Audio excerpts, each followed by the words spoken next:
everybody. This is your monthly forecast for the month of March, and I'm super excited. We are working with the Shaman's Dream Oracle. This is the card deck that I created based on the Shaman archetype with Alberto Villaldo, and I love using this deck, and I hope you will too.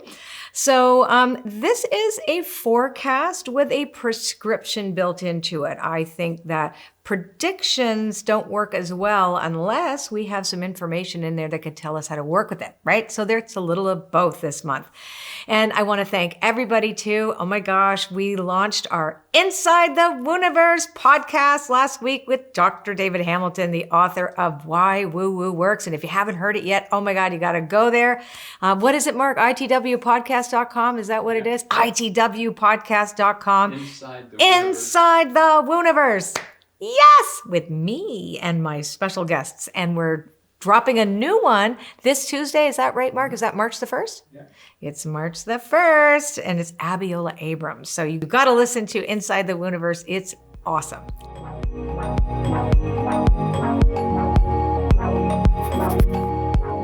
Okay, let's talk about this month. So the main theme of this month is really interesting. It implies that we have integrated something because it's a revelation. This is the month of epiphanies. So when we look at the center card, which is unmarked trail, which is revelation, it means that, we have had an aha. And we know that after percolating and simmering and all the changes and the learning and being stuck at home and all these other, myriad of things that have been going on around us, the chaos that we've been through, this is the month when all of a sudden things start to make sense. Make sense on a spiritual level, and there's a push for expansion. So with this bold step forward, the Farther Gate card says, hey, we can step out now. There's a sense of feeling safer and a sense of feeling more courageous and confident and saying, I think for myself, I'm going to step outside. I am going to do this next step, and I'm going to trust that I am part of this evolution, and I can trust that this is a good thing, right? Now, the overflow card, the card that represents overwhelm and plenty, in this case, because it's paired with the bold step forward and paired with revelation, it's less about the overwhelm and more about the plenty. So we're starting to work a little bit more naturally and organically with the laws of abundance, where we're saying, you know what, if I'm going to expand for the highest good of all of a sudden solutions come and plop into your head. It's the divine inspiration month. And it's wonderful because it says we have something new to offer and some aha happens. So I'm curious to see what happens to all of us. But this is a group and collective energy, an invitation to something new.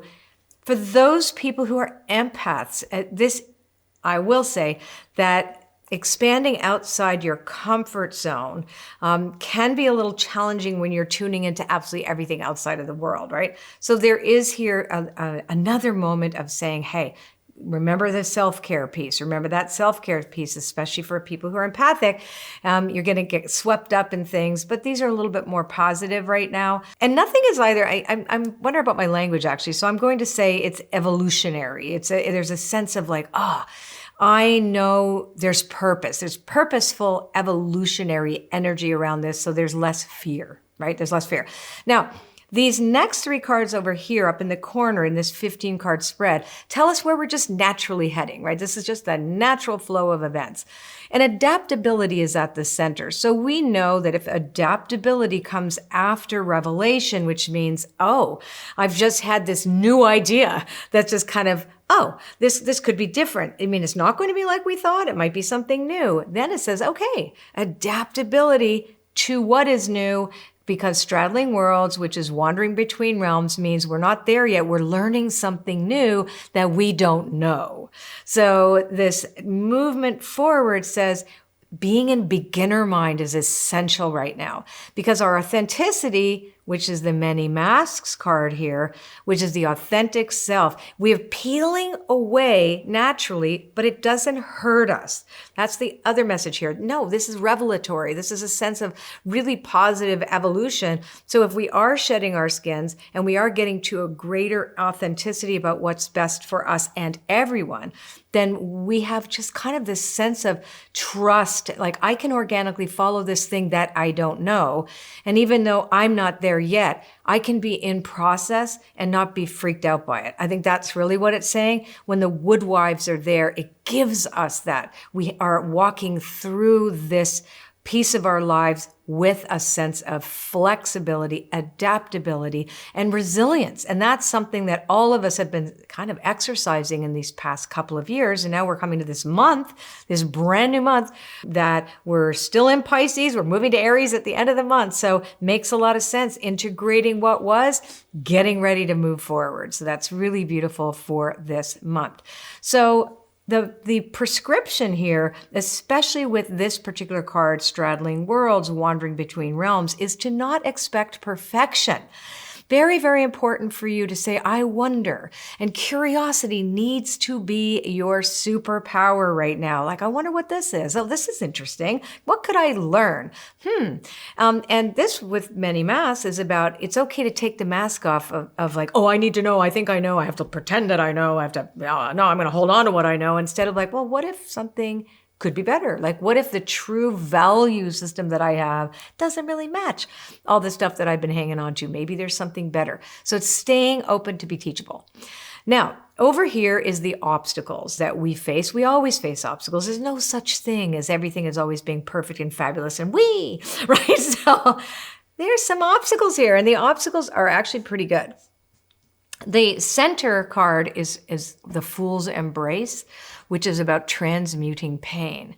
So it's the shadow work that we have been done. And if you're on a spiritual path, there's no way you haven't been doing some shadow work. You've been looking at yourself. You've been addressing the things in yourself that don't work. You've been looking at the past hurts and wounds that you know you need to let go of in order to move forward in a way that's healthy for everybody. You've been doing this work. I know you have, right? So this is about the transmutation of that. What do you turn it into?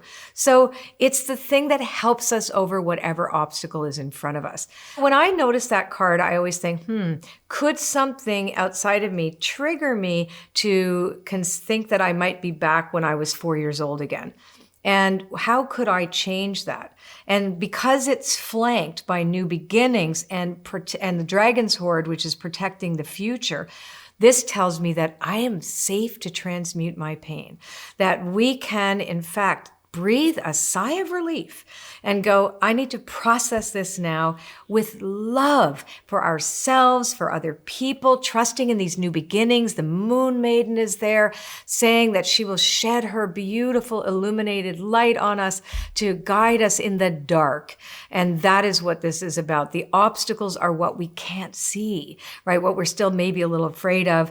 But it's saying what we can't see is there's a gift in there, because in the Dragon's Hoard, protecting the future, those are those beautiful gems. And we find all those sparkling gems in the shadows. So this is the invitation. The invitation is to move through the obstacle, trusting that we're going to find treasure there.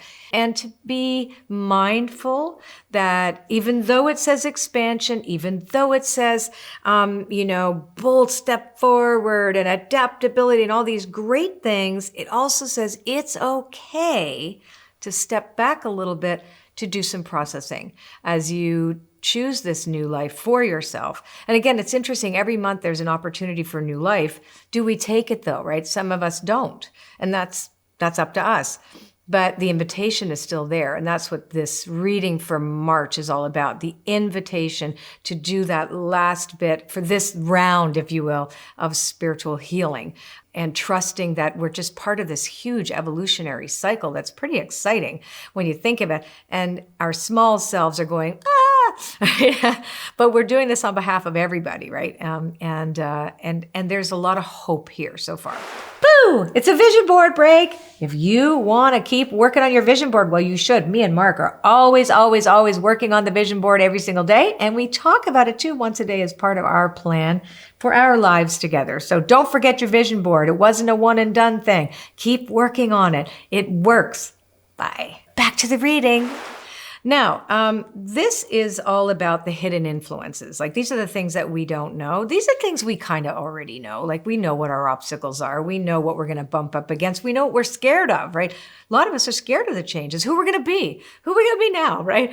Like, wait a second. Everything's been going so fast. Even look at technology. It's like, in 1 minute to the next, one day to the next is something new. It's like, what are we doing now? Like, what? So it's hard to go with the flow when the flow feels like you're on a whitewater raft. Right? Right. So now here are some of the influences that can help us or hinder us. Okay, let's look at that. Luckily, this is helping us. All right. So the center is rest and renewal. So you might be feeling tired. I notice that a lot of my friends are talking about that. I notice I get tired more easily these days. I think it's, for many reasons, who knows, but energetically, we may have been stuck somewhere, but still moving mentally at too fast a pace. So this is saying to give yourself the time out. The Garden of Venus is a card for me about meditation. It's about going deep. It's about being still. It's about treating myself well. And so the hidden influence here is, again, the invitation. There's an invitation in here. To do what? Well, this is the second thing, the influences of the divine. So this is about getting more in touch with the divine. Divinity starts showing up for more people. I've actually noticed a lot more people being more psychic, being more tuned in, channeling out of the blue. All of a sudden they can, hear their relatives that have crossed over. They're all of a sudden starting to really tune into other people. Like, what's this? We get this all the time. We get all kinds of letters to our website. Like, well, I'm starting to have these experiences. My kid is too. What do we do? And I do think that's part of the human evolution. That's our next step in our evolution. But that means that we need a real solid conscious contact to a higher power. Now, that is my opinion.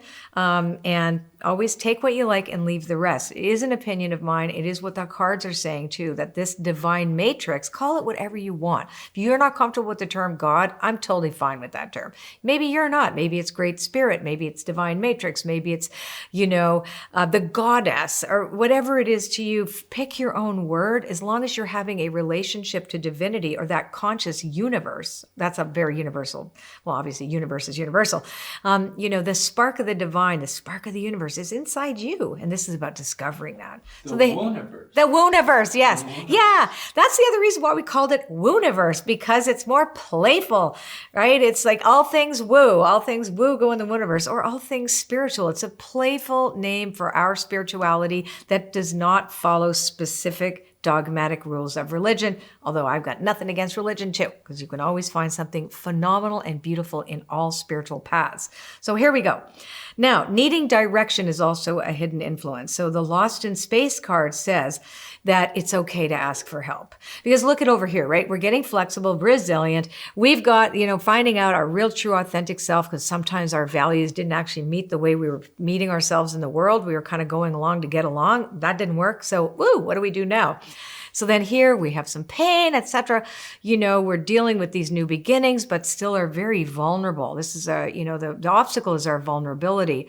Again, to want to protect the future, it can go one way or the other. It's like trusting that the gems are in the shadows, and sometimes we could be holding on to our comfort zones because we don't know what's in the uncharted and we're scared, right? So this is like the direction always comes from the divine, always comes from our relationship to spirit, and trusting that we are going to see that out in the other world. Out of the outer world shows up for us that way. Spirit is in nature. Spirit is in our relationship. Spirit speaks to us through songs, through poetry, through oracle cards, through the internet. Like we'll see, you just got to find and ask for help, and it will come. And that is here saying we're being pushed in the direction of asking for help, specifically from our higher power. Now, these are the wild cards. These are the divine intervention cards right here. Now, this is interesting. So when you look at the center card, initiation, one of the considerations that Alberto and I had when we decided to get together to do this deck, because I was pretty much helping him and his wife do the first deck, because it was all about his specific lineage of shamanism, and I'm not a shaman, so I was helping with that. But we both have a background in Jungian psychology, and so I said I would be totally into doing another deck as long as we kept it into this Jungian concept of it being more of an archetype than the actual cultural thing, and otherwise I wouldn't be able to do it. So he said, yeah, let's do that. So here it is right here. What is an initiation? An initiation is really us being taken from one extreme place, but typically we would be ready for this, but through trials and tribulations. It's always through a trial and tribulation. We go through a portal.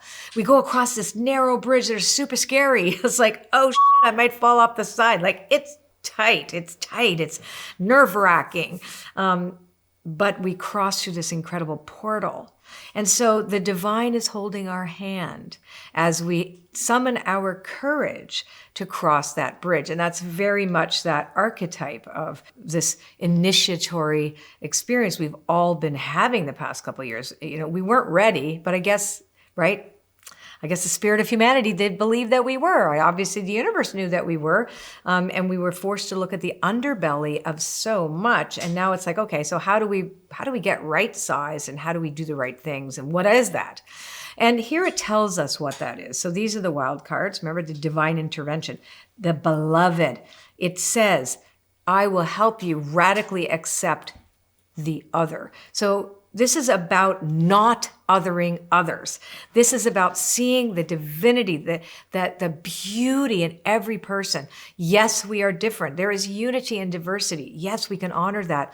We also have to honor that beauty and diversity in every human being, no matter who they are. And if we can do that, then we become more of the we. We no longer look for what is different about us. We try to discover what we share in common, and we share our hearts in common. And so rather than taking apart what we don't like, this is like, where could I meet in the middle? Or could I just come with my kindness and compassion and just show up? And the whale song says, because these are the divine intervention cards, the whale song is about resonating.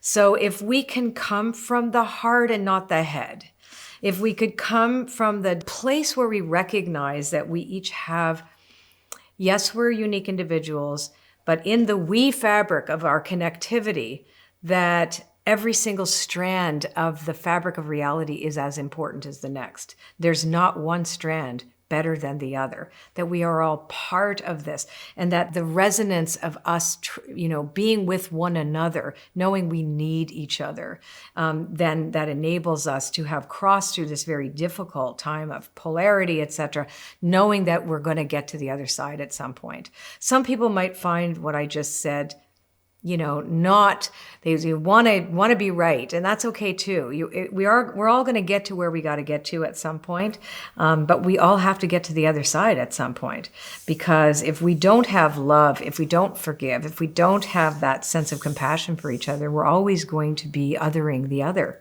and there is no other. Right? That this is really what this is about. So entering into the month of March, if we follow our hearts, we resonate with that heart-centered approach to everything. Everything is heart-centered. Bringing compassion as our really important skill, tool, key. Spirit's given it to us. That's, hey, we're giving you this. We're giving you this. We're reminding you you're going through an initiation. It's not supposed to be super comfortable. That's always good to know, right? Because am I doing something wrong is a lot. People say, why am I suffering? Well, because we're also suffering means to undergo a journey. That's what it actually means in etymology. So if we look at the language there, it's like, right, we are undergoing this journey, and some of it is really uncomfortable. However, we're still in this wonderful place of revelation and expansion and taking bold steps forwards, and we don't have to be perfect about it. We just need to be moving in the right direction. That's what this says, and we will. All right, this is it. And again, I'm welcoming everybody to Inside the Wooniverse. I know many of you have been listening, and I'm super pumped about that. And if you haven't heard, we launched our first podcast at 2:22:22 at 2:22:22 in the afternoon.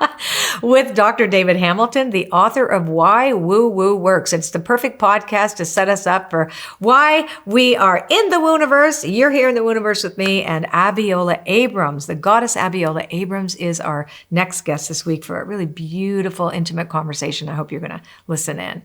All right, everybody, I'll see you next month for our beautiful reading for the month of April. But right now, what a great month we're walking into. Let's hold hands and do it together. Take care. If you like this video, share this with your friends. Leave me a comment. We love to read your comments. And subscribe to my channel. That would be awesome too. We'll see you next month for another one of these monthly forecasts and prescription readings. Take care.